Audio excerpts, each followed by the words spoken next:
Restaurant സ്റ്റൈലിൽ ഒരു mushroom കറി തയ്യാറാക്കാം. അതിനുവേണ്ടി കുറച്ച് കൂൺ എടുത്തിട്ടുണ്ട്. ഇതൊന്ന് കഴുകി വൃത്തിയാക്കി കട്ട് ചെയ്തെടുത്തിട്ടുണ്ട്.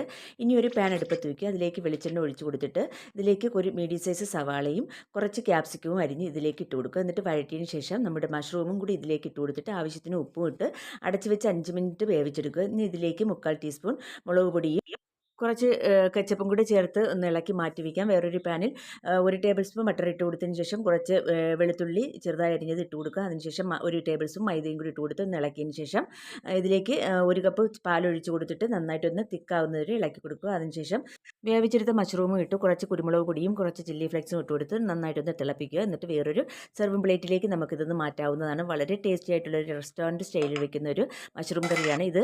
ഏതുതരം പലഹാരത്തിൻ്റെയും ബെസ്റ്റ് കോംബോ ആയിട്ട് വരും. പ്രത്യേകിച്ച് ചപ്പാത്തി, പെറോട്ട എന്നിവരുടെയൊക്കെ കഴിക്കാൻ പറ്റിയ അടിപൊളിയായിട്ടുള്ളൊരു മഷ്റൂം കറിയാണ്. അപ്പോൾ എല്ലാവരും ഒന്ന് ട്രൈ ചെയ്യുക. വീഡിയോ ഇഷ്ടമായ ലൈക്ക് ചെയ്യാനും സബ്സ്ക്രൈബ് ചെയ്തും സപ്പോർട്ട് ചെയ്യാനും മറക്കല്ലേ.